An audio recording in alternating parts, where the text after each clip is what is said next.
Hello friends, welcome to study with Kashi. तो friends, आज की इस वीडियो में हम क्लास 12 केमिस्ट्री के अनसोल्ड पेपर 2024 के सेट नंबर 1 जिसका पेपर कोड है 347 GA को करने वाले हैं। फ्रेंड्स, आज की इस वीडियो में हम इसके पार्ट 1 को करने वाले हैं।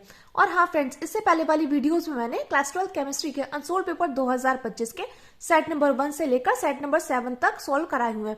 अगर आपने वो वीडियोस नहीं देखी तो मैंने उसकी प्लेलिस्ट बनाई हुई है, आप वहां से जाकर जरूर देख सकते हैं।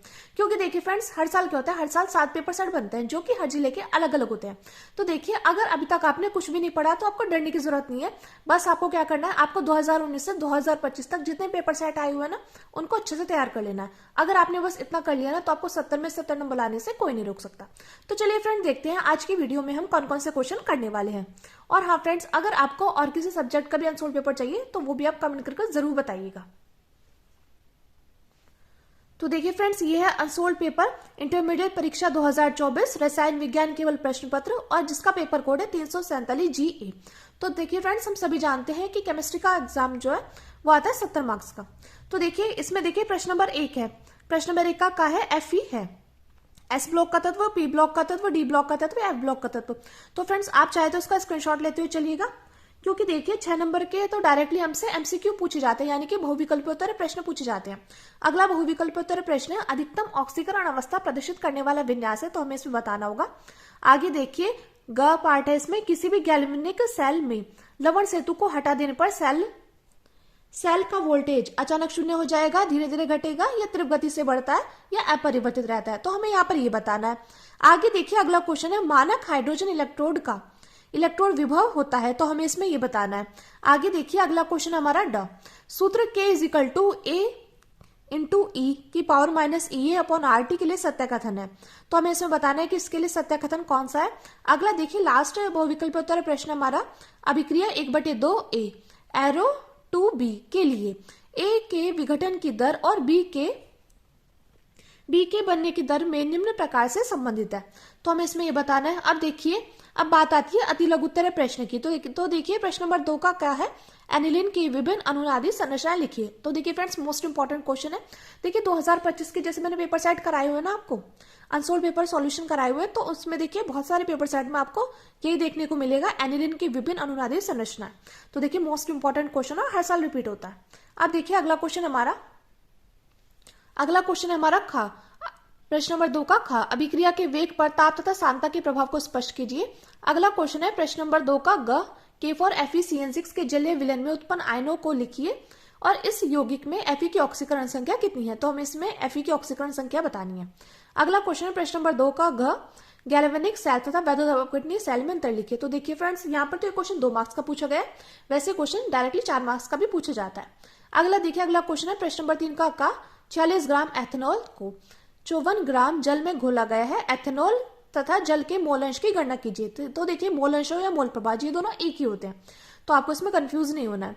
अगला देखिए, अगला क्वेश्चन है प्रश्न नंबर 3 का ख, 1.325 ग्राम निर्जल सोडियम कार्बोनेट को जल में घोलकर 250 मिली विलयन बनाया गया है। निर्जल सोडियम कार्बोनेट का तुल्यांक भार 53 है, तो विलयन की नॉर्मलता की गणना कीजिए। अब देखिए अगला क्वेश्चन है प्रश्न नंबर 3 का ग, फिनोल के महत्वपूर्ण अनुप्रयोगों का उल्लेख कीजिए। और देखिए, इसमें लास्ट क्वेश्चन है हमारा प्रश्न नंबर 3 का ग, हमारे शरीर में हार्मोन की महत्वपूर्ण भूमिका का उल्लेख कीजिए। तो देखिए, आज की वीडियो में हम यानी कि पार्ट 1 में यहाँ तक करने वाले हैं। मैं उम्मीद करती हूँ आपने इसका स्क्रीनशॉट ले लिया होगा। तो चलिए अब देखते हैं हम इसके सॉल्यूशन को। तो देखिए फ्रेंड्स, प्रश्न नंबर 1 का है Fe है, एस ब्लॉक के तत्व, पी ब्लॉक के तत्व, डी ब्लॉक के तत्व या एफ ब्लॉक के तत्व। तो हमें इसमें बताना है Fe क्या है, एफ ब्लॉक का तत्व है, पी ब्लॉक का तत्व है, या डी ब्लॉक का तत्व है। तो देखिए, बात करें Fe की, तो Fe हमारा डी ब्लॉक का तत्व है, यानी कि हमारा थर्ड ऑप्शन बिल्कुल सही हो जाएगा। Fe हमारा डी ब्लॉक का तत्व, क्योंकि Fe के बाहरी इलेक्ट्रॉन डी कक्षक में भरते हैं और ये संक्रमण धातुओं के समूह में आता है। और हम सभी जानते हैं Fe का जो इलेक्ट्रॉनिक विन्यास है वो होता है Ar3d6 4s2, जिसमें अंतिम इलेक्ट्रॉन 3d कक्षक में भरते हैं। क्योंकि देखिए, Fe का जो हमारे इलेक्ट्रॉनिक विन्यास क्या होता है, वो होता है Ar3d6 4s2 होता है ना, और जिसमें अंतिम इलेक्ट्रॉन क्या होते हैं, वो 3d कक्षक में भरे जाते हैं। मैं उम्मीद करती हूँ फ्रेंड्स आपको अच्छे समझ में आ गया होगा। और देखिए फ्रेंड्स, मैं आपको फिर से कह रही हूँ कि आपको ज्यादा जोर देना है, वो देना है प्रीवियस ईयर के क्वेश्चन पेपर पर, क्योंकि हमारे स्टैंडर्ड क्वेश्चन है जो कि बोर्ड एग्जाम के टीचर ने बनाए हुए हैं। अगला देखिए, अगला है प्रश्न नंबर 1 का ख, अधिकतम ऑक्सीकरण अवस्था प्रदर्शित करने वाला विन्यास है। तो 3D3 है, 4s2 है, या 3D5 4s2 है, या 3D5 4s1 है, या 3D6 4s2 है। तो देखिए हमें यहाँ पर बताना है अधिकतम ऑक्सीकरण अवस्था प्रदर्शित करने वाला विन्यास है। तो देखिए यहाँ पर देख लेते हैं 3D3 4s2 अधिकतम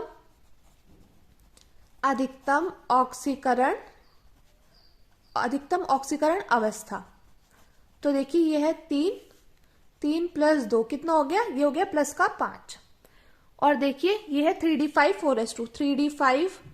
4s2 और ये क्या है 3D5 4s1 और ये हमारा 3D6 4s2। तो इसमें अधिकतम ऑक्सीकरण अवस्था हम निकालेंगे। तो ये तो है 5 + 2 कितना हो गया, ये हो गया प्लस का 7। अब ये है 5 + 1 कितना हो गया, प्लस का 6। और ये है 6 और 2, तो ये कितना हो जाएगा, ये हो जाएगा 6 + 2 = प्लस का 8। तो देखिए हमें यहाँ पर अधिकतम ऑक्सीकरण अवस्था कौन सी दिखाई दे रही है, तो 8 दिखाई दे रही है और 8 दिखाई दे रही है, लेकिन जो होगा वो 3D श्रृंखला में प्लस 7 ही अधिकतम प्राप्त होती है ऑक्सीकरण अवस्था, जो कि मैंगनीज द्वारा प्रदर्शित की जाती है। तो यानी कि 8 तो हो नहीं सकती, जो हमारी 3D श्रृंखला में होती है वो +7 ही अधिकतम ऑक्सीकरण अवस्था प्राप्त की जाती है, जो मैंगनीज द्वारा प्रदर्शित की जाती है। तो यानी कि इसका राइट आंसर हो जाएगा ये 3D5 4s2, यानी कि सेकंड ऑप्शन बिल्कुल सही हो जाएगा। मैं उम्मीद करती हूँ फ्रेंड्स आपको ये अच्छे से समझ में आ गया होगा। देखिए हमें इसमें बतानी थी अधिकतम ऑक्सीकरण अवस्था प्रदर्शित करने वाला विन्यास है, तो वो कौन सा है, वो है ये +7 वाला। अब देखिए आप लोग क्या करेंगे, आप लोग सोचेंगे 6 और 2 यानी कि मिलकर हो जाएगा 8, तो यानी कि यही हमारा बिल्कुल करेक्ट आंसर हो जाएगा। लेकिन ऐसा नहीं है, ऐसे इसलिए नहीं क्योंकि 3D श्रृंखला में +7 ही अधिकतम ऑक्सीकरण अवस्था प्राप्त की जाती है, जो कि ये और देखिए जो हमारी ये है 3D5 4s2 ये मैंगनीज द्वारा प्रदर्शित की जाती है।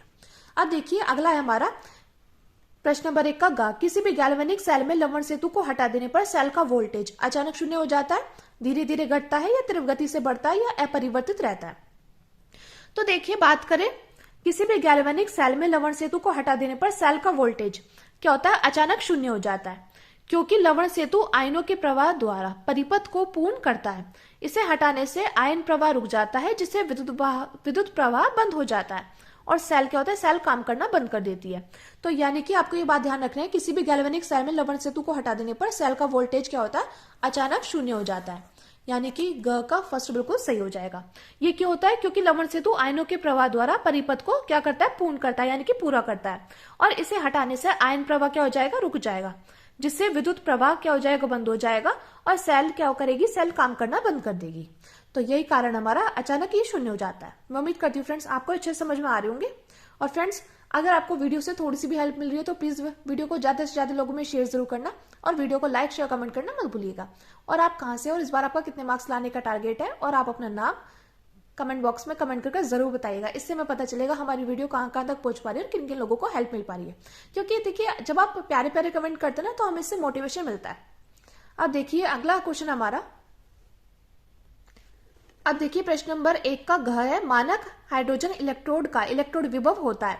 तो मानक हाइड्रोजन इलेक्ट्रोड का इलेक्ट्रोड विभव क्या होता है, 0.34 वोल्ट, या -0.76 वोल्ट, या 0.2 वोल्ट, या 0.0 वोल्ट। तो देखिए बात करें मानक हाइड्रोजन इलेक्ट्रोड का इलेक्ट्रोड विभव, तो क्या होता है, ये होता है 0.0 वोल्ट, यानी कि फोर्थ ऑप्शन बिल्कुल सही हो जाएगा। तो मानक हाइड्रोजन इलेक्ट्रोड का इलेक्ट्रोड विभव क्या होता है, 0.0 वोल्ट होता है, क्योंकि इसे अन्य सभी इलेक्ट्रोडों के विभव की तुलना के लिए एक संदर्भ बिंदु के रूप में परिभाषित किया गया है, जो इसकी मानक स्थिति जैसे एक ATM दाब और 1 M सांद्रता में 0 पर सेट होता है। अब देखिए अगला क्वेश्चन हमारा प्रश्न नंबर 1 का डा, सूत्र K = A × e⁻⁻ के लिए सत्य कथन है। तो हमें इसमें बताना है कि इस सूत्र के लिए सत्य कथन कौन सा है। K साम्य स्थिरांक है, या R ऋणबल नियतांक है, A अधिशोषण गुणांक है, E सक्रियण ऊर्जा है। तो देखिए फ्रेंड्स इस बार तो आपसे पूछा गया है सत्य कथन कौन सा है, यानी कि आपको इनके बारे में पता होना चाहिए, K क्या है यहाँ पर, E क्या है, R क्या है, T क्या है, ये इसके बारे में आपको अच्छे से पता होना चाहिए। तो देखिए सबसे पहले हम यहाँ पर जान लेते हैं, नोट करके आप लिख लीजिएगा। R क्या है यहाँ पर, R है यहाँ पर गैस स्थिरांक, क्या है, R है गैस स्थिरांक, ठीक है। R क्या है, R है हमारा गैस स्थिरांक, और T क्या है, T है तापमान, टी क्या है यहाँ पर? तापमान, जिसको हम परमताप भी बोल सकते हैं, आप यहाँ पर तापमान ही लिख देते हैं, ठीक है। टी क्या है यहाँ पर? टी तापमान है।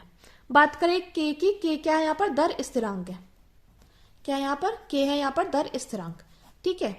अब देखिए ये क्या है यहाँ पर? ये है यहाँ पर सक्रियण ऊर्जा। क्या है यहाँ पर? सक्रियण ऊर्जा, सक्रियण ऊर्जा है, ठीक है। और यहाँ पर जो ए है वो क्या है? आवर्ती कारक या पूर्वघातीय कारक है। ए क्या है? ए आवर्ती कारक मान लीजिए, या पूर्व आवर्ती कारक या पूर्वघातीय कारक, ठीक है। तो देखिए यहाँ पर हमें बताना है के साम्य स्थिरांक है, तो यहाँ पर तो हम जानते दर स्थिरांक है, और ए अधिशोषण गुणांक है, नहीं आवर्ती कारक या पूर्वघातीय कारक है। और देखिए आर क्या है? आर गैसीय स्थिरांक है यहाँ पर, लेकिन यहाँ पर है ऋणात्मक नियतांक, यानी कि भी गलत। तो ये सक्रियण ऊर्जा हमें सही दिखाई दे रहा है। तो इस सूत्र में सत्य कथन क्या है कि ये क्या है? ये सक्रियण ऊर्जा है। मैं उम्मीद करती हूँ फ्रेंड्स आपको अच्छे समझ में आ गया होगा। अब देखिए लास्ट बहुविकल्पीय उत्तर प्रश्न हमारा, अभिक्रिया 1/2 ए एरो 2b के लिए ए के विघटन की दर और बी के बनने की दर से निम्न प्रकार से संबंधित है। तो देखिए हमें ये दिया गया है और हमें बताना है किस प्रकार संबंधित है। तो देखिए फ्रेंड्स मैंने आपको यहाँ पर नोट करके लिखा हुआ है।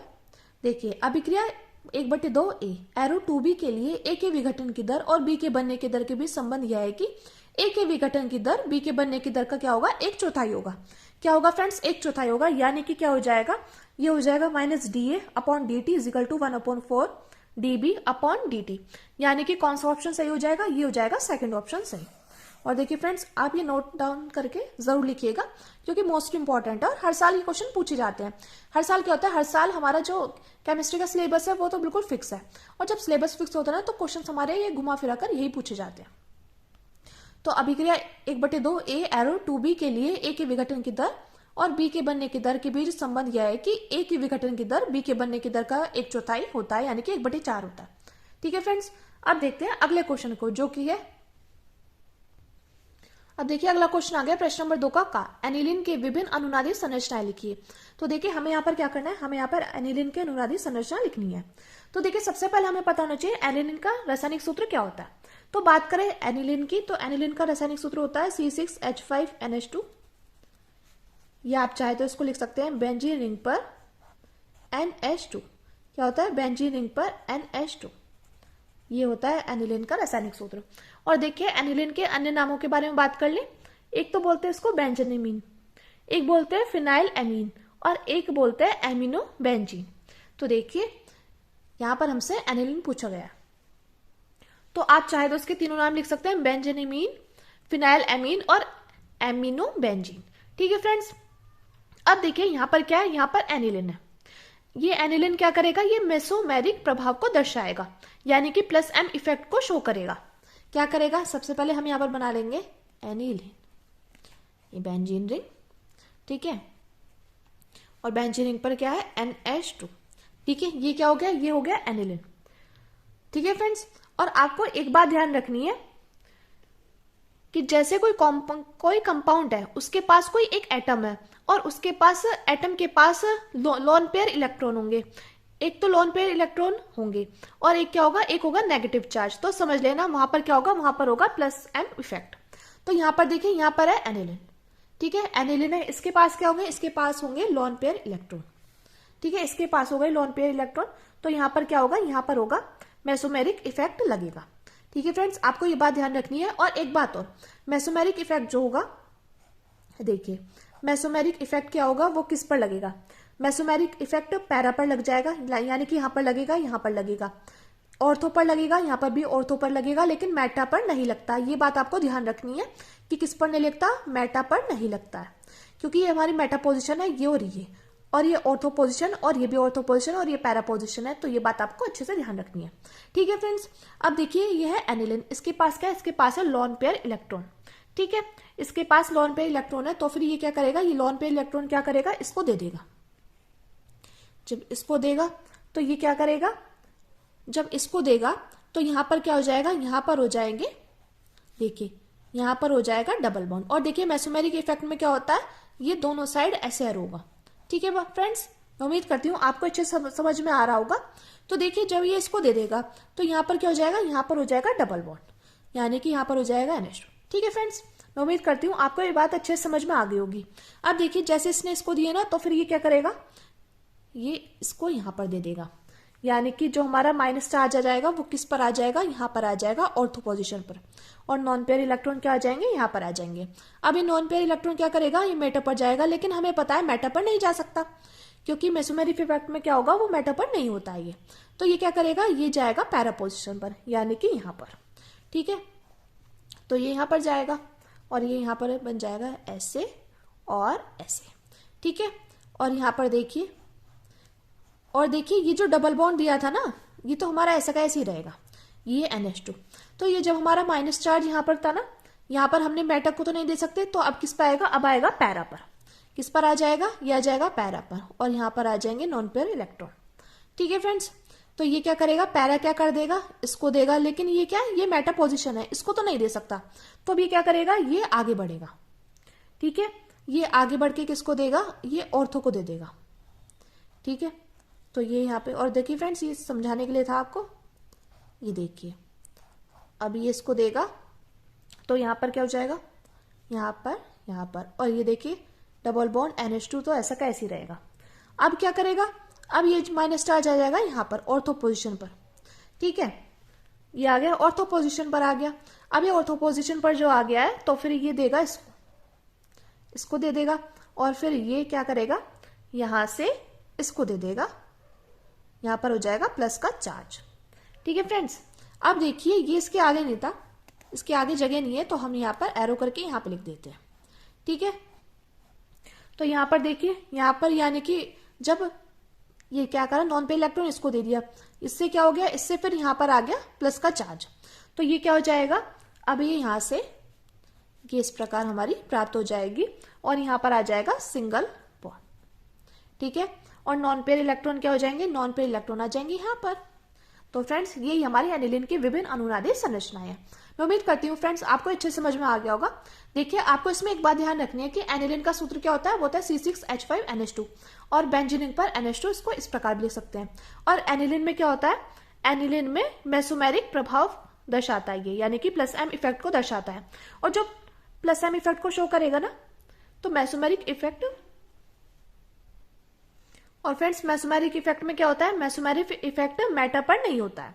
ठीक है फ्रेंड्स, अब देखिए एनिलीन पर क्या था, यहाँ पर था लोन पेयर इलेक्ट्रॉन। अभी लोन पेयर इलेक्ट्रॉन इसको देगा, तो फिर यहाँ पर क्या हो जाएगा, यहाँ पर हो जाएंगे डबल बॉन्ड। ठीक है, अब क्या हो जाएगा, यहाँ पर डबल बॉन्ड थे, तो ये देगा ऑर्थो पर माइनस चार्ज आ गया, लोन पेयर इलेक्ट्रॉन। अब मेटा पर तो नहीं देगा, तो इसलिए यहाँ पर एरो हो गया, फिर यहाँ से जाएगा किस पर, पैरा पर, तो यहाँ पर आ जाएगा माइनस का चार्ज। अब ये पैरा से क्या आ जाएगा, मेटा पर तो नहीं दे सकता, तो मेटा से देकर फिर क्या करेगा, यहाँ पर आ जाएगा ऑर्थो पर, तो यहाँ पर आ जाएंगे माइनस चार्ज। और देखिए नॉन पेयर इलेक्ट्रॉन, अब ये नॉन पेयर इलेक्ट्रॉन इसको देगा, तो यहाँ पर क्या आ जाएगा, ये जो डबल बॉन्ड था तो ये इसकी तरफ चला जाएगा, ये जाएगा प्लस का चार्ज यहाँ पर आ जाएगा, तो ये हमारी एनिलीन बनकर तैयार हो जाएगी। यानी कि ये हमारी एनिलीन की विभिन्न अनुनादी संरचना है। मैं उम्मीद करती हूँ फ्रेंड्स आपको अच्छे से समझ में आ गया होगा। अब देखिए अगला क्वेश्चन हमारा प्रश्न नंबर 2 का खा, अभिक्रिया के वेग पर ताप तथा सांतता के प्रभाव को स्पष्ट कीजिए। तो हमें यहाँ पर क्या करना है, हमें यहाँ पर अभिक्रिया के वेग पर ताप तथा सांतता के प्रभाव को स्पष्ट करना है। तो हम यहाँ पर ब्लैक पेन से हेडिंग डालेंगे, अभिक्रिया के वेग पर सांतता का प्रभाव। तो इसमें हम लिखते हैं, निश्चित ताप पर अभिकारकों की सांतता बढ़ने से अभिक्रिया का वेग बढ़ता है, क्योंकि अभिकारक अणुओं की सांतता बढ़ जाने से अणुओं के मध्य टक्करों की कुल संख्या क्या हो जाती है, बढ़ जाती है।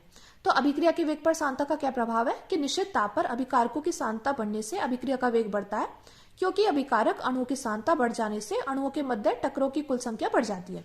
तो अभिक्रिया का वेग समानुपाती किसके होगा, अभिकारकों की सांतता के। ठीक है फ्रेंड्स, अगर अभिकारकों की सांतता बढ़ेगी तो अभिक्रिया का वेग भी बढ़ जाएगा। मैं उम्मीद करती हूँ आपको अच्छे समझ में आ गया होगा। और आपको देखिए अगर बोर्ड में ऐसे क्वेश्चन पूछे जाता है तो आपको इस प्रकार ही लिखना है। अब देखिए आगे हम लिखते हैं अभिक्रिया के वेग पर ताप का प्रभाव। और फ्रेंड्स आप चाहे तो इसका स्क्रीनशॉट ले सकते हैं।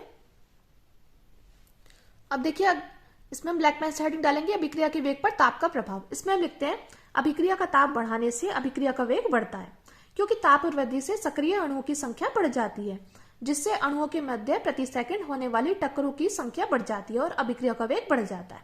तो अभिक्रिया के वेग पर ताप का क्या प्रभाव है कि अभिक्रिया का ताप बढ़ाने से अभिक्रिया का वेग बढ़ता है, क्योंकि ताप वृद्धि से सक्रिय अणुओं की संख्या क्या हो जाएगी, बढ़ जाएगी, जिससे अणुओं के मध्य प्रति सेकंड होने वाले टकरों की संख्या बढ़ जाती है और अभिक्रिया का वेग क्या हो जाएगा, बढ़ जाएगा। तो अभिक्रिया का वेग समानुपाती किसके, ताप के, और अभिक्रिया का वेग समानुपाती किसके है, टकरों की संख्या के भी है। तो फ्रेंड्स आपको इसी प्रकार से लिख कर आना है। अब देखिए अगला क्वेश्चन है हमारा ग, प्रश्न नंबर 2 का ग, K4Fe के जलीय विलयन में उत्पन्न आयनों को लिखिए।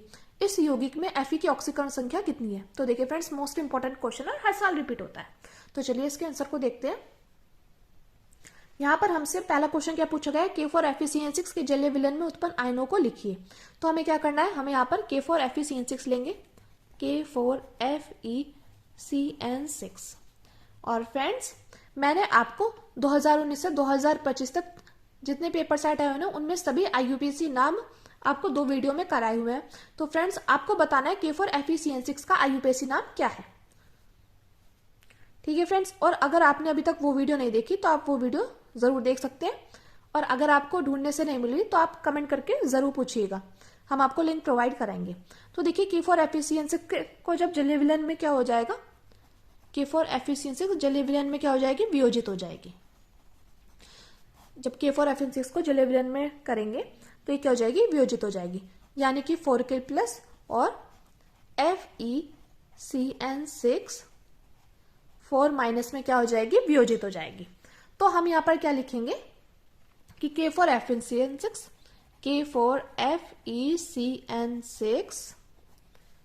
जलीय विलयन में वियोजित होकर K4Fe6 जलीय विलयन में वियोजित होकर कुल 5 आयन देती है। कुल 5 आयन देता है। 5 आयन कैसे, 4 तो ये रहे, 4 तो के और 1 ही हमारा ये, तो ये कितने आयन दे रहा है, कुल 5 आयन दे रहा है। तो आपको अगर बोर्ड में ये क्वेश्चन आता है तो आपको इसी प्रकार लिखना है कि K4Fe6 जलीय विलयन में वियोजित होकर कुल 5 आयन देता है, और आपको ये रिएक्शन भी ऐसे सॉल्व करके दिखानी है। अब हमसे इस क्वेश्चन में क्या पूछा गया है, इस यौगिक में Fe की ऑक्सीकरण संख्या कितनी है। तो हमें यहाँ पर क्या बताना है, हमें यहाँ पर K4Fe6 में Fe की ऑक्सीकरण संख्या बतानी है। तो हम यहाँ पे लिखते हैं K4FeCN6। ठीक है, K4FeCN6 में Fe की ऑक्सीकरण संख्या में बतानी है। ठीक है, हम जानते हैं पोटेशियम की कितनी होती है, पोटेशियम की होती है 1, लेकिन यहाँ पर क्या है, 4 पोटेशियम है तो 4 गुना 1 किसके निकालनी है, Fe की निकालनी है। तो Fe ऐसे का ऐसे। Cn क्या है, Cn की होती है -1, और देखिए यहाँ पर है 6 Cn, और देखिए यहाँ पर कोई भी चार्ज नहीं है तो यहाँ पर आ जाएगा 0। ठीक है, 4 की गुणा 1 में करेंगे 4 प्लस Fe, अब ये क्या आ जाएगा -6 बराबर। अब देखिए यहाँ पर क्या आएगा, माइनस प्लस माइनस। ठीक है, तो ये हो जाएगा Fe -2 बराबर 0। तो ये क्या हो जाएगा, Fe की जो ऑक्सीकरण संख्या निकल कर आएगी ये आ जाएगी +2। ठीक है फ्रेंड्स, तो ये हमारे इस क्वेश्चन का फाइनल आंसर हो जाएगा। मैं उम्मीद करती हूँ फ्रेंड्स आपको ये क्वेश्चन अच्छे समझ में आ गया होगा। तो चलिए अब देखते हैं अगले क्वेश्चन को, जो कि है अगला क्वेश्चन हमारा प्रश्न नंबर 2 का ग, गैल्वेनिक सेल तथा वैद्युत अपघटनीय सेल में अंतर स्पष्ट कीजिए। तो देखिए फ्रेंड्स ये क्वेश्चन यहाँ पर तो 2 मार्क्स का पूछा गया है, लेकिन ये क्वेश्चन आपसे 4 मार्क्स का डायरेक्टली भी पूछा गया है, क्योंकि जब मैंने 2025 के अनसोल्ड पेपर सॉल्व कराया ना तो उसमें ये कई पेपर सेट में 4-4 मार्क्स का डायरेक्टली पूछा गया। तो देखिए गैल्वेनिक सेल और वैद्युत अपघटनीय सेल में हमें यहाँ पर अंतर बताना है। तो एक साइड हम लिखेंगे गैल्वेनिक सेल और एक साइड लिखेंगे वैद्युत अपघटनीय सेल। इसमें हम फर्स्ट पॉइंट डालेंगे, इस सेल में रासायनिक ऊर्जा वैद्युत ऊर्जा में परिवर्तित होती है। गैल्वेनिक सेल में क्या होती है, इस सेल में रासायनिक ऊर्जा वैद्युत ऊर्जा में परिवर्तित होती है। और वैद्युत अपघटनीय सेल में हम लिखेंगे, इस सेल में वैद्युत ऊर्जा रासायनिक ऊर्जा में परिवर्तित होती है। आगे देखिए, आगे हम लिखते हैं, इस सेल में स्वतः ऑक्सीकरण चयन अभिक्रिया यानी कि रेडॉक्स अभिक्रिया होती है। आगे हम लिखते हैं, इस सेल में वैद्युत धारा प्रवाहित करने पर ऑक्सीकरण अपचयन अभिक्रिया यानी कि रेडॉक्स अभिक्रिया होती है। आगे हम इसमें लिखते हैं, इस सेल में कैथोड धनात्मक और एनोड क्या होगी, ऋणात्मक होगी, यानी कि कैथोड पर क्या होगा, प्लस चार्ज होगा और एनोड पर माइनस चार्ज होगा। और क्या होगा, वैद्युत अपघटनीय सेल में, इस सेल में कैथोड माइनस चार्ज होगा यानी ऋणात्मक होगी, और एनोड क्या होगा, धनात्मक होगा यानी कि इस पर प्लस चार्ज होगा। आगे देखिए, इसमें हम लिखते हैं 4th पॉइंट में, इस सेल के द्वारा वैद्युत ऊर्जा प्राप्त की जाती है। और वैद्युत अपघटनीय सेल में हम लिखते हैं, इस सेल में बाह्य स्रोत द्वारा वैद्युत ऊर्जा दी जाती है। आगे देखिए, लास्ट पॉइंट है इसमें लवण सेतु प्रयुक्त होता है और इसमें लवण सेतु प्रयुक्त नहीं होता। मैं उम्मीद करती हूँ फ्रेंड्स आपने इसका स्क्रीनशॉट अच्छे से ले लिया होगा, अगर नहीं लिया तो अब ले लीजिएगा।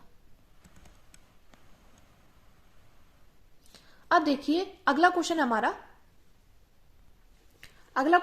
प्रश्न नंबर 3 का 46 ग्राम एथेनॉल को 54 ग्राम जल में घोला गया है, तो एथेनॉल तथा जल के मोलंश की गणना कीजिए। तो देखिए फ्रेंड्स यहाँ तो मोलंश बोला गया है। अब देखिए आपसे मोल प्रभाज भी पूछ लिया जाता है, तो देखिए मोलंश और मोल प्रभाज एक ही है, आपको इसमें कंफ्यूज नहीं होना है। ठीक है, तो देखिए हमें यहाँ पर दो कंपाउंड दिए गए एथेनॉल और जल। तो सबसे पहले हम क्या करेंगे, एक जगह लिख देंगे एथेनॉल को मान लेंगे ए, ठीक है, और जल को मान लेंगे हम बी। हम जानते हैं एथेनॉल का जो सूत्र होता है वो होता है C2H5OH, और बात करें जल की तो जल का क्या होता है, जल का होता है H2O। अब हमें क्वेश्चन में दिया गया है 46 ग्राम एथेनॉल को 54 ग्राम जल में घोला गया है, यानी कि यहाँ पर ये क्या है, ये हमारा W है, यानी कि भार कितना दिया गया है, भार दिया गया हमें W कितना दिया गया है, एथेनॉल का दिया गया है 46 ग्राम, ठीक है। और यहाँ पर भार कितना दिया गया है, यहाँ पर भार दिया गया है हमें कितना, 54 ग्राम जल, तो 54 ग्राम ये दिया गया है, ठीक है। अब हमें दूसरा काम क्या करना होगा, दूसरा काम हमें इसका मोलर द्रव्यमान निकालना होगा, ठीक है। तो मोलर द्रव्यमान कैसे निकालेंगे, मोलर द्रव्यमान बोल दीजिए, अनुभार बोल दीजिए, दोनों एक ही है, तो मोलर द्रव्यमान, ठीक है, मोलर द्रव्यमान यानी कि M, और इसका भी हमें मोलर द्रव्यमान निकालना होगा, मोलर द्रव्यमान, ठीक है। मोलर द्रव्यमान को हम M से प्रदर्शित करते हैं। तो मोलर द्रव्यमान हम कैसे निकालेंगे, तो ये हम जानते हैं इसका निकालना है C2H5OH का। तो ये कैसे निकालेंगे, कार्बन का कितना होता है, कार्बन का होता है हमारा 12, लेकिन यहाँ पर कितने कार्बन है 2, तो 2 गुणा 12, प्लस हाइड्रोजन का कितना होता है 1 होता है, लेकिन यहाँ पर 5 हाइड्रोजन है तो इसलिए ये हो जाएगा। ऑक्सीजन का कितना होता है 16 होता है, और हाइड्रोजन क्या होता है 1 होता है। तो जब हम इसको सॉल्व करेंगे 2 की गुणा 12 में 24 प्लस 5 प्लस 17, तो ये कितना आ जाएगा, ये आ जाएगा हमारा 46 ग्राम प्रति मोल। कितना आ जाएगा, ये आ जाएगा 46 ग्राम प्रति मोल। और बात करें हमें निकालना होगा मोलर द्रव्यमान जल का H2O का, तो इसका क्या हो जाएगा, हाइड्रोजन का कितना होता है 1 होता है, तो 2 गुणा 1, और ऑक्सीजन का कितना होता है 16 होता है। तो जब हम इसको सॉल्व करेंगे कितना हो जाएगा, ये हो जाएगा 18, तो 18 ग्राम प्रति मोल, ठीक है फ्रेंड्स। अब देखिए हमने यहाँ पर W निकाल लिया, M निकाल लिया, अब क्या करेंगे, हम इसके मोलों की संख्या निकालेंगे। सबसे पहले निकालेंगे एथेनॉल के मोलों की संख्या, एथेनॉल के मोलों की संख्या, तो कितना हो जाएगा, ये N बराबर हो जाएगा W/M, यानी कि भार बटे अणुभार। तो आप चाहे तो यहाँ पर लिख सकते हैं भार बटे अणुभार। तो भार कितना दिया गया था, यह आया था 46, और अणुभार कितना निकला है 46, ठीक है। तो जब हम इसको इसके साथ काटेंगे तो ये कितना, N कितना निकल कर आ जाएगा, यानी कि मोलों की संख्या निकल कर आ गई है 1 मोल, ठीक है। इसी प्रकार हम क्या करेंगे, हम जल के मोलों की संख्या निकाल देंगे। तो जल के मोलों की संख्या यानी कि N बराबर आ जाएगा W/M। तो यहाँ पर W क्या है, W यहाँ पर 54 है, और यहाँ पर मोलर द्रव्यमान कितना निकल कर आया है, 18 निकल कर आया है। तो जब हम इसको से काटेंगे तो कितना आ जाएगा, ये आ जाएगा हमारा 3 मोल। कितना आ जाएगा, ये आ जाएगा हमारा 3 मोल, ठीक है फ्रेंड्स। तो यानी कि अब हम क्या करेंगे, अब हम निकालेंगे कुल मोल। कुल मोल कैसे निकलेगा, ये निकलेगा ऐसे, एथेनॉल के मोलों की संख्या प्लस जल के मोलों की संख्या, तो यहां पर आ जाएगा 4 मोल, ठीक है। मैं उम्मीद करती हूँ फ्रेंड्स आपको अच्छे से समझ में आ गया होगा। अब हमें एथेनॉल और जल का मोल प्रभाज अलग से निकालना होगा। तो सबसे पहले निकलेंगे हम एथेनॉल का मोल प्रभाज, ठीक है। एथेनॉल का मोल प्रभाज निकालेंगे और इसको किससे डिनोट करते हैं, काई से, ठीक है। तो हम यहाँ पे लिख देंगे काई E, ठीक है। और देखिए अब हमें क्या करना होगा, सबसे पहले हमें लिखना होगा एथेनॉल के मोलों की संख्या। तो ये कितनी है 1, बटे में क्या करते हैं कुल मोल लिखते हैं, तो कुल मोल क्या है 4, तो 1/4 करेंगे हम तो कितना आ जाएगा 0.25। तो हमारा एथेनॉल का मोल प्रभाज क्या निकल कर आ गया 0.25, ठीक है। अब हम निकालेंगे जल का मोल प्रभाज। जल का मोल प्रभाज इसको हम मान लेंगे काई B, ठीक है। अब देखिए जल के मोलों की संख्या कितनी है 3 है, और कुल मोल की संख्या कितनी है 4, तो 3/4 हो गया। तो जब हम इसको इससे सॉल्व करेंगे कितना आ जाएगा, ये आ जाएगा हमारा 0.75, ठीक है फ्रेंड्स। मैं उम्मीद करती हूँ आपको अच्छे समझ में आ गया होगा। और फ्रेंड्स आप चाहे तो इसका स्क्रीनशॉट भी ले सकते हैं। और देखिए फ्रेंड्स मोस्ट इंपॉर्टेंट क्वेश्चन है जो कि हर साल रिपीट ही होता है। ये जो न्यूमेरिकल है, ये न्यूमेरिकल हमारे 3 चैप्टर में है, फर्स्ट, सेकंड और थर्ड में। और देखिए हम फ्रेंड्स कुछ न्यूमेरिकल ऐसे हैं जो कि पैटर्न बिल्कुल सेम रहता है, बस डिजिट ही चेंज होती है। तो अगर आपको न्यूमेरिकल की वीडियो चाहिए तो वो भी आप कमेंट करके जरूर बताइएगा। उसमें मैं आपको 2019 से 2025 तक जितने भी न्यूमेरिकल आए हो ना उनको अच्छे से कराऊंगी, चाहे 3 नंबर का न्यूमेरिकल की बात हो या 5 नंबर की न्यूमेरिकल की। आप कमेंट करके जरूर बताना अगर आपको वो वीडियो चाहिए तो। अब देखिए अगला क्वेश्चन हमारा, अगला क्वेश्चन है प्रश्न नंबर 3 का खा। 1.325 ग्राम निर्जल सोडियम कार्बोनेट को जल में घोलकर 250 मिली विलियन बनाया गया है। तो निर्जल सोडियम कार्बोनेट का तुल्यांक भार 53 है। तो विलयन की नॉर्मलता की गणना कीजिए। तो हमें यहाँ पर क्या दिया गया है, हमें यहाँ पर विलय का मोलर विलय का द्रव्यमान दिया गया है, यानी कि W2 दिया, कितना दिया गया है। विलय यहाँ पर क्या है, विलय यहाँ पर है Na2CO3 यानी कि सोडियम कार्बोनेट। ठीक है, तो विलय क्या है, Na2CO3 यानी कि सोडियम कार्बोनेट का द्रव्यमान यानी कि W2 कितना दिया गया है फ्रेंड्स, ये दिया गया हमें 1.325 ग्राम दिया गया। ठीक है, अब हमें क्या बोला गया, हमें बोला गया है निर्जल सोडियम कार्बोनेट का तुल्यांक भार। तुल्यांक भार कितना दिया गया है, 53 दिया गया है। तो Na2CO3 का तुल्यांकी भार यानी कि E2 ये कितना दिया गया है, ये दिया गया हमें 53।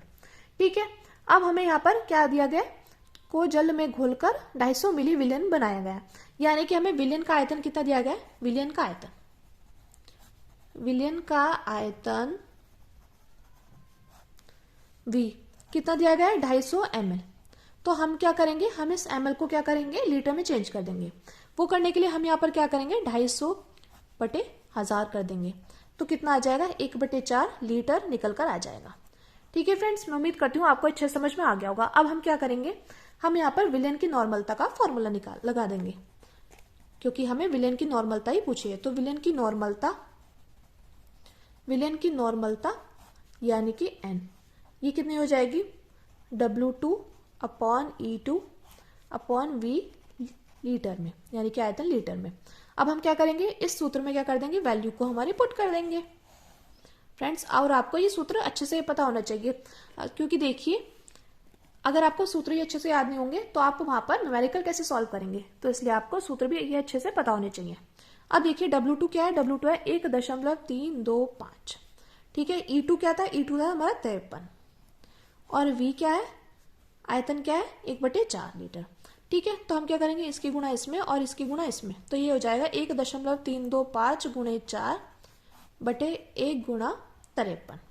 ठीक है, तो जब हम इसको इससे काटेंगे तो कितना आ जाएगा, तो जब हम यहाँ से पॉइंट हटाएंगे तो यहाँ पर क्या हो जाएगा, 3 डिजिट से पहले पॉइंट है ना, तो यहाँ पर आ जाएगा 1 2 3। ठीक है फ्रेंड्स, यहाँ पर आ जाएगा, और जब हम इसके साथ गुणा करेंगे तो आ जाएगा 5300। ठीक है, और बटे में आ जाएगा 53,000। तो जब हम इसको इससे करेंगे तो ये आ जाएगा हमारा 1/10, और हम जानते हैं 1/10 किसके बराबर हो जाएगा, ये हो जाएगा 0.1 के, 0.1 N। यहाँ पर देखिए, यहाँ पर थोड़ा दिखाना भूल गए थे, तो जब हम इसको इससे गुणा करेंगे ये आ जाएगा 5300, तो ये 5300/53,000 आ जाएगा, तो ये आ जाएगा 1/10, तो ये निकल कर आ जाएगा 0.1 N। या आप चाहे तो यहाँ पर लिख सकते हैं ग्राम तुल्यांक प्रति लीटर। ठीक है फ्रेंड्स, या लिख सकते हैं 0.1 ग्राम तुल्यांक प्रति लीटर। ठीक है फ्रेंड्स, मैं उम्मीद करती हूँ आपको न्यूमेरिकल अच्छे से समझ में आ गया होगा। अब देखिए अगला क्वेश्चन हमसे इसमें पूछा गया है प्रश्न नंबर 3 का ग, फिनोल के महत्वपूर्ण अनुप्रयोगों का उल्लेख कीजिए। तो हमें यहाँ पर फिनोल के महत्वपूर्ण अनुप्रयोगों का उल्लेख करना है। तो हम यहाँ पर फर्स्ट पॉइंट में लिखते हैं फिनाइलफिथिलीन, बिसफिनॉल तथा एजोरंजक के निर्माण में। फिनोल के महत्वपूर्ण अनुप्रयोग क्या है, फिनाइलफिथिलीन, बिसफिनॉल और एजोरंजक के निर्माण में। सेकंड है इसमें बैकेलाइट बहुलक के निर्माण में, और थर्ड है विस्फोटक पदार्थ जैसे पिक्रिक अम्ल के निर्माण में। तो फ्रेंड्स आप इन तीनों का स्क्रीनशॉट ले लीजिएगा। अब देखिए हमने यहाँ पर क्या करें, हमने यहाँ पर 5 अनुप्रयोग कराया है। अब तो देखिए अगला है हमारा सैलिसिलिक अम्ल यानी कि एस्पिरिन आदि औषधियों के निर्माण में और पूर्तिरोधी तथा कीटाणुनाशक के रूप में। तो फ्रेंड्स मैं उम्मीद करती हूँ आपने इतना इसका स्क्रीनशॉट ले लिया होगा। अब देखिए लास्ट क्वेश्चन हमारा इसमें पार्ट 1 में हम आज की वीडियो में यहाँ तक ही करने वाले हैं।